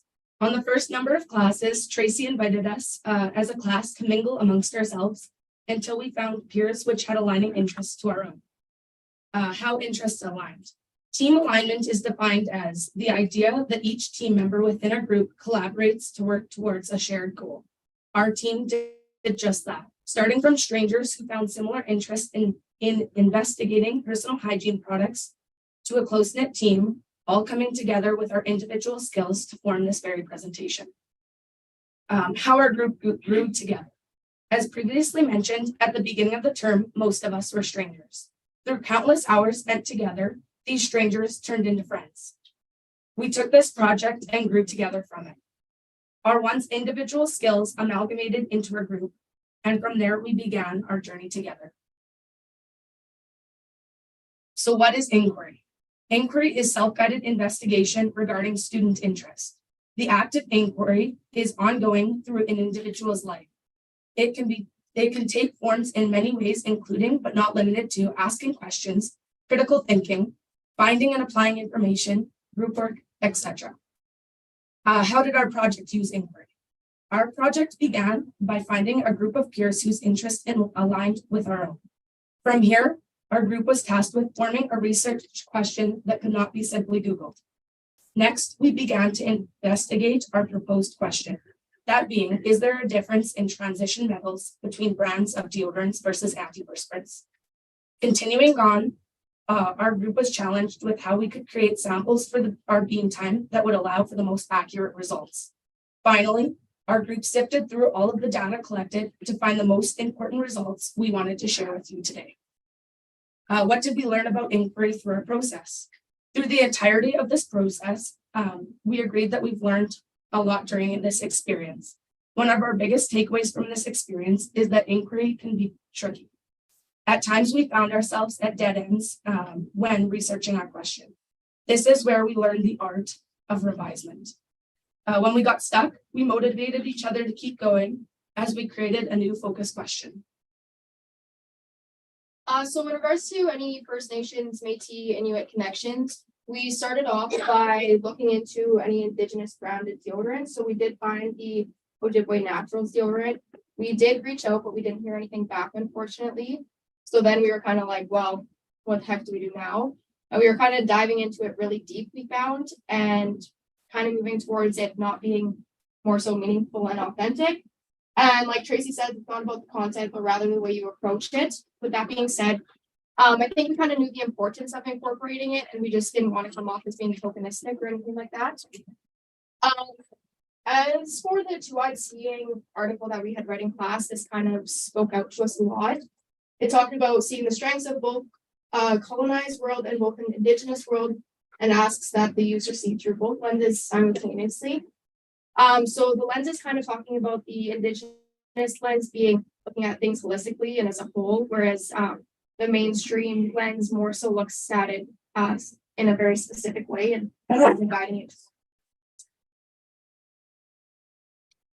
So going and talking about our teaching philosophy a little bit, because we are all future educators, we did feel the importance of talking about what our teaching philosophy actually was. So we're all middle years educators. So we wanted to create an inclusive and engaging classroom. So what this means is that we don't want to have our students lined up in rows, kind of how we are right now. Ideally, we would want that classroom to look like this. We would want our students to be able to explore and learn with more hands-on activities. And the reason for this is because hands-on learning is becoming a much more useful tool to keep all different kinds of learners engaged and to challenge them. So with students that maybe are stronger academically, but from memorization, this will challenge them to actually have to use a little bit of critical thinking, think outside the box a little bit. And for those who enjoy more of the critical thinking already, this just challenges them a little bit further, where you can kind of push them a little farther. If you know that they already have a strong standing within this, then they can go and you can say, well, what about this? And maybe push them in different directions that they wouldn't have thought to go on their own. So they'll have to problem solve. If something doesn't go as they wish they would have, do the research and practice social skills by learning how to work together as a team. All the students in here, we all felt that, where we had to, once again, get to know each other, work as a team, you know, maybe have some differences, but working through those appropriately is a huge part of what our teaching philosophy would like to be as well. So as this project really met all of our teaching philosophies because we all want to have these engaging classrooms in the future. We don't want our students to have to stay inside that kind of confined box, that metaphorical box of memorize this, you know, the Pythagorean theorems, A squared plus B squared, C squared, all that crap, right? I don't care about that. I want more stuff like this where we can go and we can talk about this and we can have conversations and meaningful conversations within this. And not having those worksheets that students don't remember. This is something that we're all going to remember. Getting to use a facility like this, where not many other colleges, if any other colleges, get to use something like this. So doing this project is really going to help us move forward within all of our teaching careers. All right, what is pedagogy? You might know it by now, but it's kind of more so the approach to teaching, the practices that you include in your classroom to further your students' learning. Some examples of this might be hands-on learning, group work, student-led teaching, and so forth. As for our pedagogy, we kind of wanted to more so think about student-directed learning opportunities through open-ended exploration. So again, looking at things holistically. Also kind of incorporating the two-eyed seeing, as said before, into our pedagogy after learning about that. So the introduction to our project, what did we research exactly? We researched the differences in transition metals of deodorants and antiperspirants. We first researched deodorants that were marketed as natural, deodorants that were not marketed as natural, as well as antiperspirants. Yeah, and so Morgan already stated our question. It was about what are the differences between deodorants and antiperspirants and the transition metals within them. And we thought there would be kind of just a sequence and what the levels of those transition metals would be. So we thought that, we thought that deodorants marketed not as natural would have the highest level of transition metals, followed by antiperspirants, and then deodorants that were marketed as natural. And then within that, we thought that men's marketed stuff would have more transition metals due to the fact that men sweat more generally. So what we actually did was we consulted Google and we looked into specific brands of deodorant. Gabe's going to talk more about what exactly we used, but we found some brands that weren't marketed as natural, some brands that were marketed as natural, and some antiperspirants that we wanted to do research on. Within that, we did look into some Indigenous brands, and we wanted to make sure that they were actually Indigenous, not just kind of using a word that could lead us that way. Dallas was a big help in that as well. We took samples from each deodorant once we got here. We labeled and loaded them into the idea Beamline, and then after our being kind, we compared our hypothesis to the results we got. So going off our data analysis with our spectra, so just to kind of start before I go into this too deep, is the main difference between an antiperspirant and a deodorant is that an antiperspirant contains aluminum. So aluminum is typically used to block pores, which help not release sweat as much and release that odor that causes you to smell from sweating. So we chose these name brands. These are not marketed as natural. So with these are things that they just get produced as a deodorant, but they're not saying that they're a natural product. We chose for all of our samples, we went to our local drugstores and we chose 9 different samples. Part of the reason was because we're all broke students and deodorant's freaking expensive right now. So it's a little difficult to justify the $70 I spent already on it. But past that, these are the brands we ended up choosing. So we chose a Dove's men's, Dove's women's, and a German Nivea sample, which Tracy provided for us. So as these samples that we chose, they're all not marketed as natural. So we found the largest peaks of iron and zinc. So within here, they're not very large peaks of iron and zinc, but they were still noticeable there. And then within we had very, very small peaks of nickel and copper. So Alyssa's going to explain a little bit more about how these results and how we took these results. But within these, we found there's actually very small peaks within our spectrum. On our natural deodorant, on the other hand, we had a very high peak. So within this, we chose 4 name brand deodorants that were marketed as natural. So the products we chose were a Schmidt's men's and women's deodorant, and then a Tom's men's and women's deodorant. So once again, we did find small peaks of iron and nickel. And then like these are like very, very small peaks, like almost minuscule peaks, but we were able to still find them. And then we did find a very, very large peak of zinc. So that was for the Tom's women's deodorant. So Alyssa's going to talk a little bit more about that as well, about why we found that large peak. But we actually cropped this photo. It was up probably, I don't even remember what the actual photon output was, but it was an insane amount of a peak between the other levels of zinc within these natural deodorants. And for our antiperspirants, we decided to choose a Dove's men's antiperspirant, Dove's women antiperspirant, and a Secret antiperspirant. The reason for choosing these is because we don't want to try and find the men's and women's. Secret, we couldn't find a actual women's antiperspirant, but we still decided to choose it because we've seen it on the Dollarama shelves. It's got to be pretty toxic, right? So that was kind of why we chose that one. So within this, our ideas Beamline is not able to find aluminum, but we did find something very, very interesting as well. So we were able still to find iron and nickel within these samples, but we actually also found hafnium. So hafnium is in relation to aluminum, and we'll kind of get a little bit deeper into that about how that relationship actually is there. But we were not expecting at all to find hafnium, and it was quite funny when we were looking with David. We saw this peak, and he was like, "What the heck is that?" And we were like, "Well, I thought you knew," but so we ended up having, and then after some research, we will kind of explain why that is. Yeah, so our main findings were zinc, iron, and hafnium. For zinc, we did find it in all of the deodorants and the antiperspirants. And zinc is a trace metal, so the body only needs small amounts of that.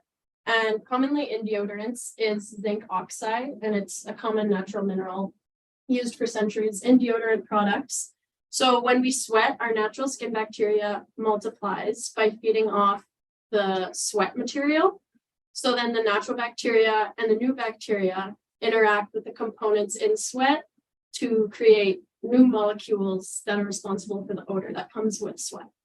And zinc oxide works effectively to help reduce that odor by minimizing the growth of new bacteria. And like Gabe said, the highest peak of zinc was in the Tom's women's deodorant. It's actually a part of their specially designed formula with zinc oxide that delivers their advertised 48-hour odor protection. And then for iron, we found iron in all of the antiperspirants and deodorants as well. And it is typically used to stop the bacteria growth that creates odor along with zinc. And then hafnium was found just in the antiperspirants, so none of the deodorants. It's a shiny gray transition metal and chemical element on the periodic table. It's typically a salt that's used alongside aluminum to block pores and prevent sweat from being released. It was not something we originally expected to find. And something also interesting was that when we did our research, we found that zirconium is also sometimes used alongside hafnium and aluminum. We weren't able to detect if any zirconium was present because the idea is being we can't detect it. But we did do some research and found that even if there is zirconium also used alongside hafnium and aluminum, that there's no real severe health risks associated with that. So in terms of our hypotheses, they were mostly all challenged for the most part. The deodorants that were marketed as natural partially challenged our hypothesis because we did think that natural would have the absolute lowest peaks. However, we did find that biggest peak in zinc in the Tom's women's. So that partially challenged our hypothesis. Deodorants not marketed as natural also challenged our hypothesis a little bit because they had the least amount of transition metals and the lowest peaks. And we thought that due to the lack of aluminum in deodorants, that there would be other transition metals to counter that. And then for the antiperspirants, also challenged our hypothesis. We were not expecting to find hafnium, like we said. Additionally, we did find zinc and iron as well. And antiperspirants had the most transition metals out of all the samples. And lastly, this was kind of an added on hypothesis that we created kind of as we were already rolling with our project, but we expected to find a higher transition metal composition in the men's versus the women's due to us believing that men typically do sweat more and in more amounts. However, that was disproved given that Tom's Women's, the natural deodorant, did have the biggest peak. Yeah, so we had to do a lot of consulting Google in our investigation. So we found brands that were marketed as natural and non-natural. So it wasn't just us going to the drugstore and grabbing an armful of deodorant initially. It was, we looked at what brands were available to us. We tried to find brands that were more local as well. And then we made our purchases. When we looked into hafnium, it was like, what is it even? And Alyssa covered it really well. It's just used in aluminum. We also found that sometimes it's used in nuclear reactors as a stabilizer. And it's not toxic to humans as far as we know. There isn't really a lot of research that's been done on hafnium, but consensus is it's okay and we're okay to use it. And then one of the things we talked about was what happens if beam goes down? What do we present? And so we looked into what did we wear before commercial deodorant. Commercial deodorant started in 1888. It was called Mum. There's a play on Mum's the word because, you know, the secret that you're wearing it. But, you know, that was only 135 years ago. So what happened before that? Generally, each culture had their own thing. There was a lot of use of fragrant oils and flowers and spices and herbs to kind of cover up body odor. In ancient times, there was a lot of bathing. You know, the Romans loved their bathhouses. But as we got into contemporary Europe, you know, the 15th century, it developed into bathing is bad for you. And that's what scientists were saying. It weakens your skin and opens you up to infection. There are stories of priests even having so much incense to cover up the stench of their congregation. This really changed when we came into the Victorian era. It was seen as a sign of class if you were bathed and scented well. So there were soaps to get you clean, and then also soaps that kept you smelling nice. There were colognes, but those nice scents were very, very expensive. So that was also around the time that we were bringing stuff back from the New World that we now know as North America and the Caribbean. So they had bay rum. They put bay leaves into rum and they sold it worldwide. That brings us back to 1888. Mum's the word. It's deodorant. It's a secret. Secret. I guess that's still a thing, huh? And then in 1935, the first deodorant marketed towards men was marketed with misfortune and bad luck, and you'll lose everything if you don't smell nice on the job. And that brings us to today, and it's just been getting reviewed and reviewed and revised and revised and reformulated ever since. Perfect. So to wrap everything up, lastly, we'd like to thank the Canadian Light Source faculty for providing us the opportunity to have such a unique learning experience. Additionally, we want to thank David, Mercedes, Dallas, and a special thank you to Tracy for guiding us in our inquiry. And that's just a reference list. If you guys have any questions, now's the time.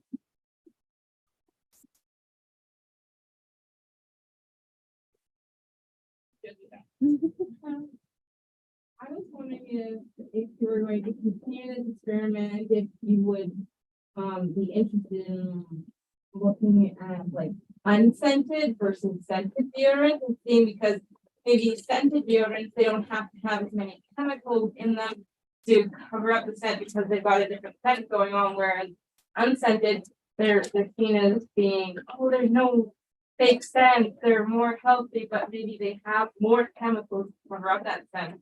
So, sorry, so we did actually do some research on that. And first of all, it was very difficult to find an unscented deodorant. Yeah, that was more of a like men's thing. I don't know why we could only find it that way. But looking at it, we did find that the perfumes that they typically use, especially regarding the natural deodorants, are typically things that aren't actually going to have a higher chemical composition.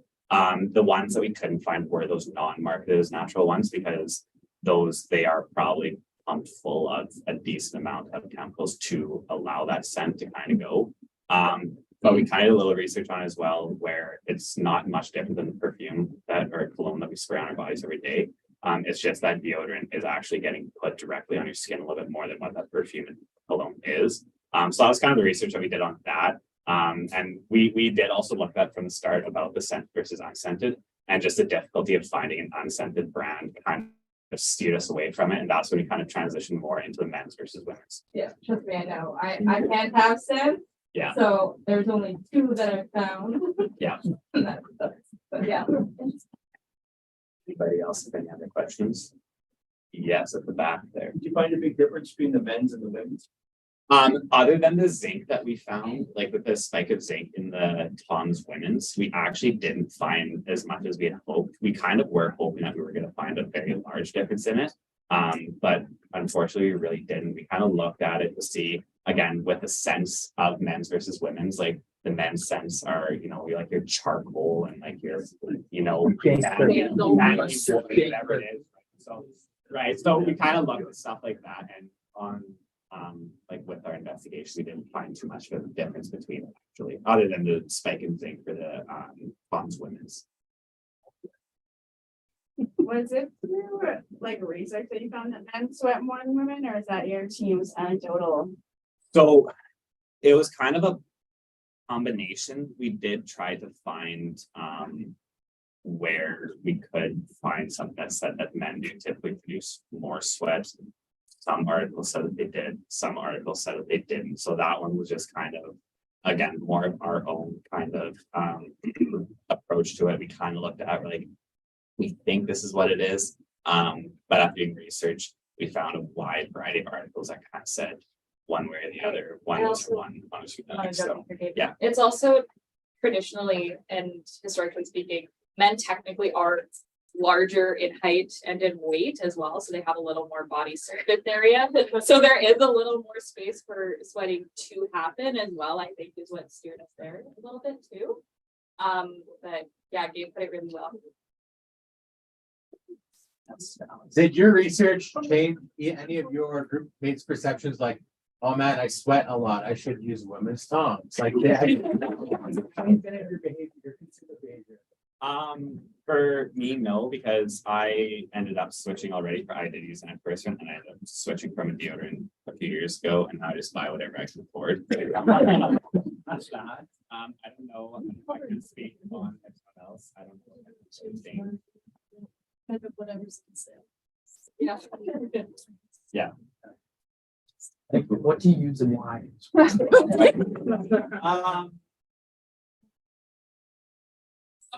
go in and there's How many like the strokes on buy your 2 arm? get. It's happy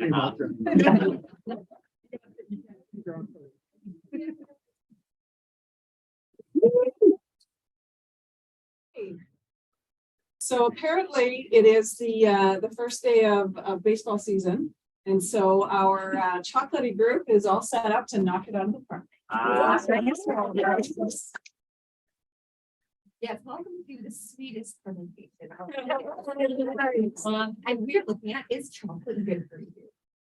So first of all, we would like to begin by acknowledging that we are on treaty land, referred to as Treaty 6 territory, and that the city of Saskatchewan and all the people here are beneficiaries of this treaty. Treaty 6 encompasses the lands of the Cree, Dakota, Nakota, Saulteaux, and the homeland of the Métis Nation.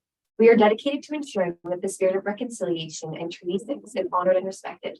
This acknowledgement also reaffirms our relationship with one another, and we are committed to move forward in partnership with Indigenous nations in the spirit of reconciliation and collaboration. So our team, I am Brooklyn, this is Hannah, this is Kate, this is Leah, and this is Josie. We represent a bunch of different areas of the college education. I'm in early years, Kate and Josie are in middle years, and Hannah and Leah are in secondary. So we have lots of different perspectives that we bring to the table, which kind of adds some depth to what we were doing and made things pretty interesting to talk about. And yeah, so we all just recently finished our in fall practicums. So we were all in different grades and had lots of different experiences to share, which made things a lot more interesting. So we're fresh out of the classroom and also all about to graduate and are heading into subbing and careers and all of that right now. So that's been cool too. We chose to experiment with vegan, ethically sourced chocolate. And the way we did that was by selecting a local business who sources their beans from an ethical chocolate producer. So chocolate production can be associated with a lot of unethical processes, including really low wages or being paid next to nothing in lots of developing countries, or really poor work conditions, and obviously resources, exploitation of land and such. So we thought it was really important to make sure that we were ensuring that our chocolate was coming from an equitable source, that we were aware how our actions are affecting the world, and we wanted our research to reflect an equitable worldview. And so the best way that we could think to do that was to ensure that we knew where our chocolate beans were coming from. And so the chocolate that we selected is coming from Ecuador, and the business that processes the chocolate was very familiar with the farm and the chocolate production. So that made us feel a lot better about how we were contributing to that.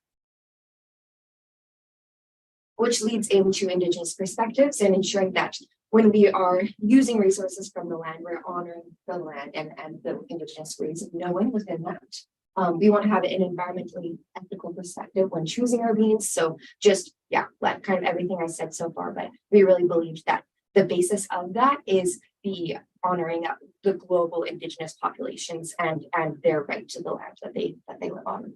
So respecting where resources come from is an important part of land-based teaching in general. So this would be also something we want to reflect in our practices, that when we are dealing with resources, especially when they're coming from places where we don't know because we haven't seen them, we haven't been there personally, that we do our research and we understand. So the nutrient composition of the chocolate we tested was good for human consumption, including zinc, copper, and iron. And we're going to talk some more about that as we get into there. Obviously, we had so much fun preparing our samples. Dallas is in here. I was kind of sad he wasn't going to get to see this beautiful picture. But I showed him yesterday. Oh, good. Good. Yeah. So, and additionally, chocolate is composed of mostly organic material, which is beyond the scope of ideas. So when and the chocolate that we were looking at, only the base recipe for it was cocoa paste, cocoa butter, and maple syrup. So there's really not a lot of ingredients in it to be able to add to the minerals. So just a list. So we just wanted to hear your guys' thoughts on what do you think of when you consider the health benefits of chocolate? What's the first thing that comes into mind of why chocolate? Mental health.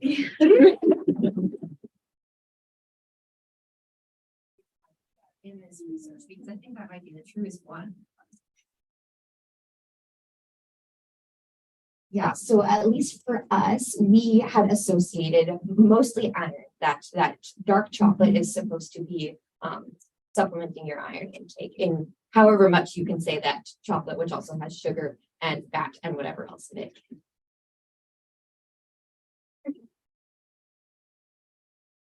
So our inquiry question was, does the type of the chocolate from those girls at the market, which was the people we were getting our chocolate from, affect the combination of iron, manganese, and other elements, including toxic trace metals in it?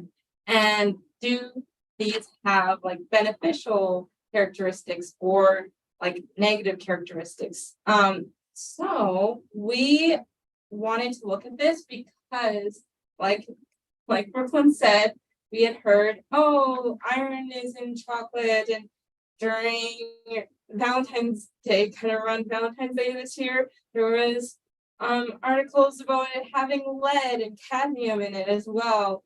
So we were like, is it good? Is it bad? What trace elements might be in it that we aren't aware of? And is the iron content really that high? All right, so before we get into our research, just for anyone who isn't aware, CLS is the Canadian Light Source, which is the National Synchrotron Facility.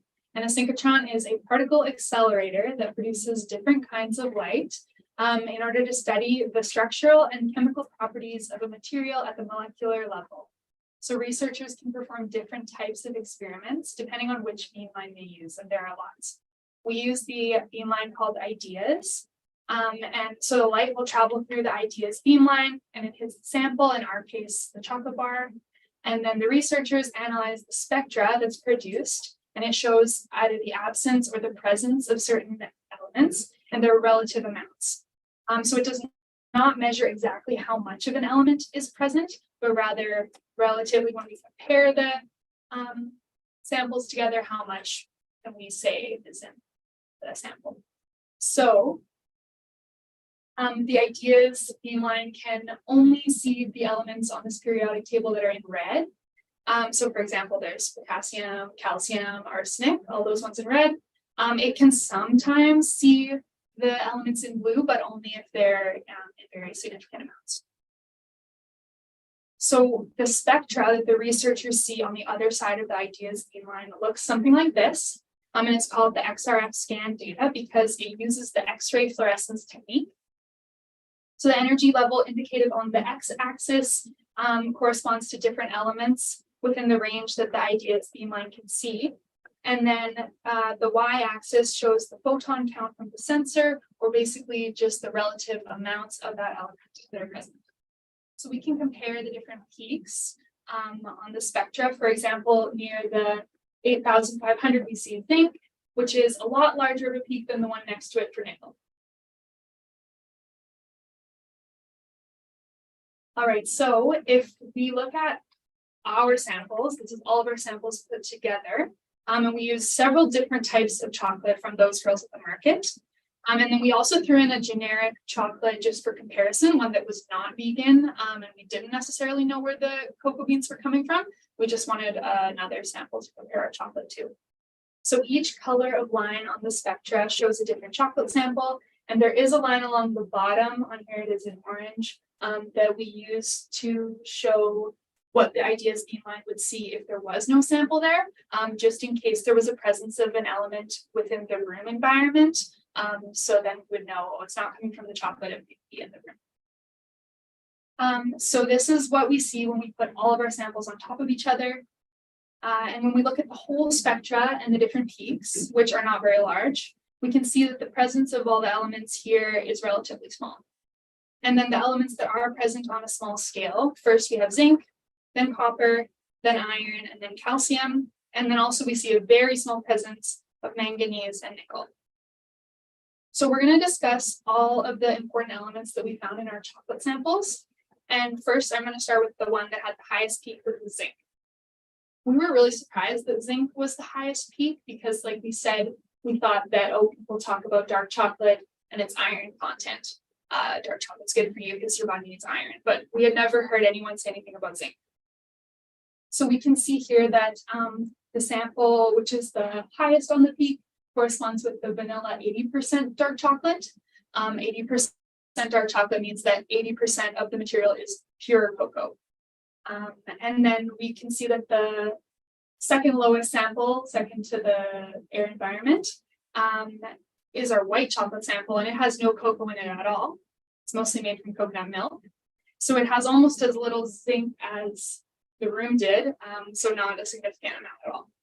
So this means that the cocoa that was used in our chocolate is significantly high in zinc.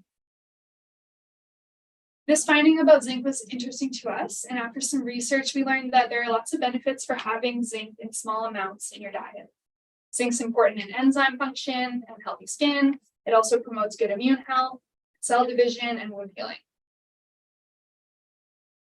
And next, we're going to look at iron, which we kind of talked a little bit about. It was only the third highest peak on our spectra. So we were not surprised to see that it was present, but not in as large of quantities as we would have expected, I guess. But true to what we thought, the darker the chocolate, the more iron, because it's made up of more pure cocoa. So the two highest peaks here are our 70% dark chocolate and the 80% dark chocolate. So the more cocoa in the chocolate, the more Iron is important in our diets because it promotes hemoglobin function, and that's what carries oxygen from your lungs to your tissues. It also supports better energy and it improves mood and focus. And through some more research, we learned that there are different types of iron and that iron isn't always easily absorbed by your body. The iron that's in cocoa beans is the non-heme type of iron, and that is not going to be easily absorbed by your body. Iron absorption can be increased with the help of vitamin C. So if you want iron to be absorbed and to get those benefits of iron, it needs to come alongside a source of vitamin C. Okay, so another element that we found, and it was actually our second highest peak in our spectrum, and this was shocker to us because we did not expect to see a lot of copper. But yeah, we saw a lot of copper, and it was, as with the iron, it was seen the most with our darker chocolates and less with our white and vanilla, and white and milk.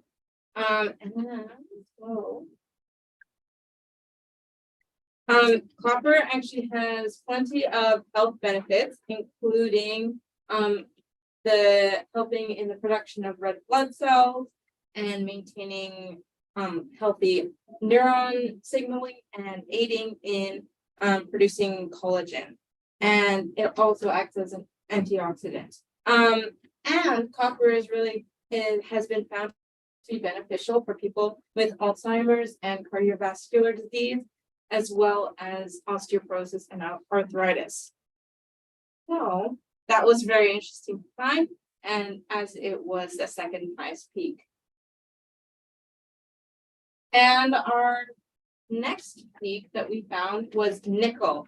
And this does not have the same benefits as copper and iron, because it's actually not very good for you.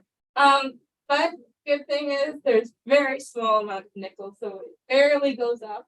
And so we had read articles previously on how they had found trace amounts of nickel in different chocolate bars. So we were kind of thinking maybe we'll see it, and we did, but very small amounts.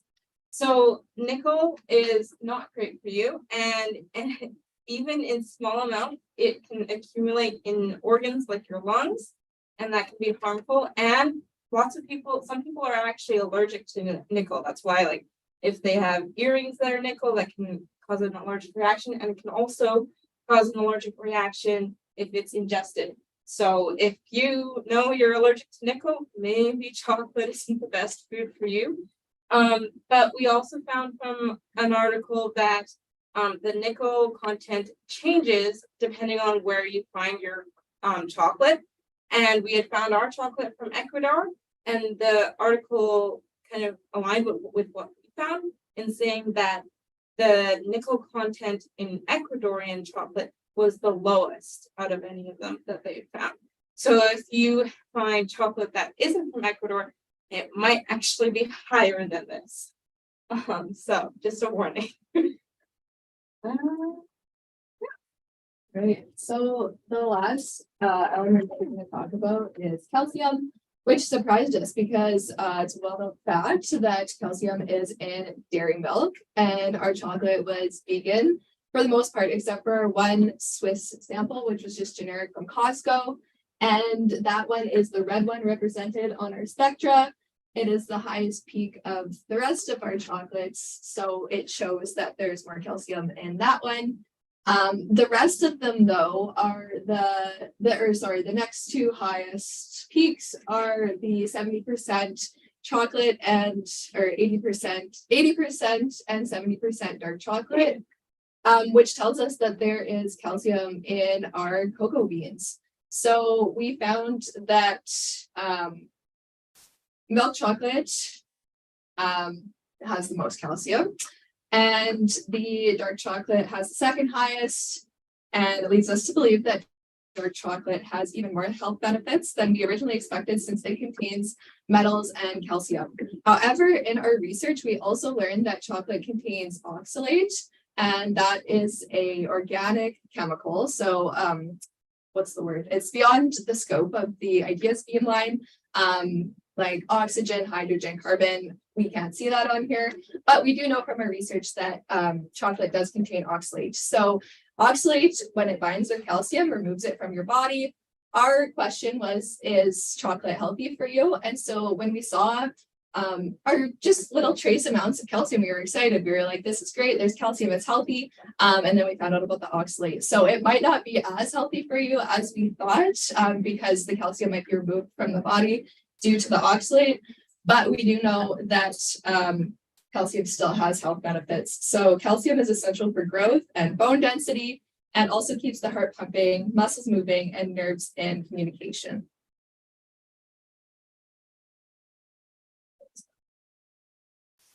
All right, get out your bingo cards. So we're going to talk about pedagogy, which connects to epistemology. As we heard, I think 5 or 6 times already, pedagogy is a word used to describe practices and methods of teaching. So it shapes how a teacher approaches planning, visioning, assessing or assessment, carrying out and reflecting on their teaching. And it's often an idea that grows and changes as an educator. All of our pedagogies have changed so much since we started the College of Education, and they're going to continue to change as we go throughout our career. And as teachers, we need to know and spend time considering our own pedagogies so that we can best serve our students. And inquiry, as we've heard again, is a process that allows students to choose and direct their own learning. So the beautiful thing about it is that teachers can decide what their students are able to handle or do successfully at a given time. So a little bit deeper into that, there's different levels of inquiry. There is guided, structured, controlled, and free inquiry that we've learned about today. And based on your relationship with your students and what you're doing and the age groups, you can choose the level of inquiry that works for you. So it's frequently seen as a cycle, which starts with asking a question. So of course, our question was, is chocolate good for you?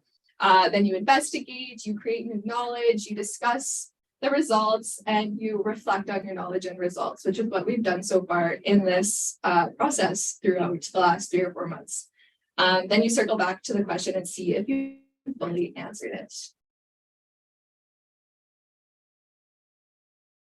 So kind of what Kate was just saying about the inquiry process in general, our pedagogies grew and shifted absolutely. And by experiencing inquiry on such a large level, the way that we did by coming to CLS, we got to see how we would want to do it for our students, obviously, and how we would do it the same in a lot of ways, because Tracy guided us with questions and suggestions and just made us feel really supported, as well as still giving us some oversight and like making sure that we had direction, because in lots of ways, I'm sure lots of the groups here today had feelings of overwhelmed, like, are we going to even know where to go with this stuff? And Tracy really helped to know what questions to ask us in order for us to narrow down our direction, and then to be able to keep us moving as we get research and data that we don't always know what to do with, and how do we interpret this, and so on. So guidance really improved our experience, and if we didn't have that, it would have probably not been at all, at least for me. So guiding students through inquiry in general, it just allows students to choose and direct their own learning, but teachers are choosing what their students are able to handle. So Kate again went over that with kind of this inquiry cycle and process, that teachers still get to be, they get to be a co-learner with their students, but they also get to be the facilitator, director of the learning, so that people and students in particular are able to actually get somewhere, produce something, and come out the other side with some real knowledge. And it can be entirely teacher supported or entirely student directed, with many levels in between. And the many levels in between is what really makes the difference, because it can be individualized for students. It can be individualized for a individual classroom in general, and providing our students with a guide as an open and accurate start to inquiry, so that they know where they're headed from the very beginning. Just some more about our experience. At the CLS lab, we were the ones in charge of getting our samples ready. And this was new to all of us since none of us are science majors or science teachers. And part of the reason that we felt so uncomfortable in the lab was because we aren't used to taking charge of our learning in this intense of an environment with this high of stakes. And we didn't have anyone to tell us along the way that we were doing exactly the right thing at exactly every process. So that made us nervous that we would make a mistake that would compromise our data. But these fears actually ended up helping us in being extra professional and extra careful in the lab. And we found that after reflecting on this experience, it led us to our second or main pedagogy point, which is the importance of demystifying science. So we found that when although we were given full control, we still had multiple support throughout the process, as previously mentioned. But since our hands weren't being held through the whole thing, we could turn our feelings of fear into feelings of empowerment that we get to partake in this process. And we learned that we need to remind our students that trial and error is not only okay, but it's actually expected and encouraged. So this happened to us when we changed our idea a few times and we got results that weren't necessarily expected, but Tracy was reminding us that this is all just part of the process. We also wanted to remember something that Dallas was talking about lots with us in the lab, that to remember that imposter syndrome that we were feeling. So even though we're fourth year university students, we still felt like we did not belong. We couldn't be doing research like this. So just imagine how high school and even elementary students might feel when doing inquiry. So that really will guide our teaching practices and help us just being put in the position of our students going through inquiry. And some more about our experience. It is no secret that group work can be definitely challenging. There's that balance of being professional and respectful while also voicing your opinions. So one thing that we did was we divided up group work really clearly, and we also focused on supporting each other throughout the whole process. And we really leaned into the fact that this is new for everyone. And as a large group in ECUR 411, we collaborated lots with each other by giving perspectives on our projects throughout the whole process. So this led us to our last point about pedagogy, just about collaboration and how important it is. So we want to teach and communicate to our students when undergoing this type of process. And we want to make sure that they can have the same opportunities as we did throughout this class, where real life things happen. Some group members missed some weeks, we had to catch up, or we had to just check in on each other, see how everyone was doing with the workload of this project and other courses. And so we thought it would be beneficial in our teaching when doing inquiry like this to build in time for check-ins like this with your team. And another aspect of collaboration we want to include in our own teaching is the way that we picked our projects in this class, which was based off of interest, where you get to pair up and group up with people who have similar interests instead of just collaborating with people you always do. And the class-wide collaboration we discussed before, although it was time consuming to go through everyone's projects multiple times, we really saw the benefit in this and think that it would be worth taking that extra time in our classrooms to do at least a small aspect of this when conducting inquiry. Yeah, so we'd like to say thank you to CLS and David and everyone for letting us use the synchrotron, as it really gave us once in a lifetime opportunity and experience that we will take with further teaching. And we'd also like to thank those girls at the market for letting us use their chocolate and providing us information on where they got their chocolate.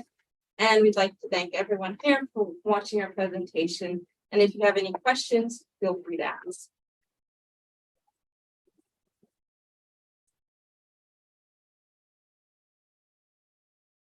We also have a little treat for getting through, so I'll just pass these around.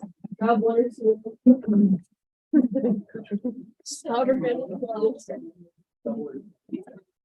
Hey, are there any questions for this room? Yeah. Did you share the information with the girls at the market, and were they surprised or anything about the results that you got? So I have emailed them and they didn't respond to that, but I'm hoping I'll probably just email them our preliminary results, the slideshow, and yeah. Cool. We didn't find anything toxic. There's not gonna be bad. Absolutely. Yes. At least for mental health. I don't recommend, using it as a meal replacement. Yeah. Okay, thank you very much.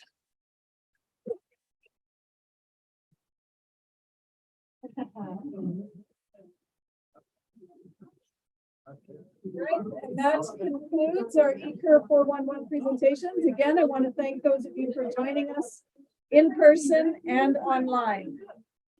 That's it. Right.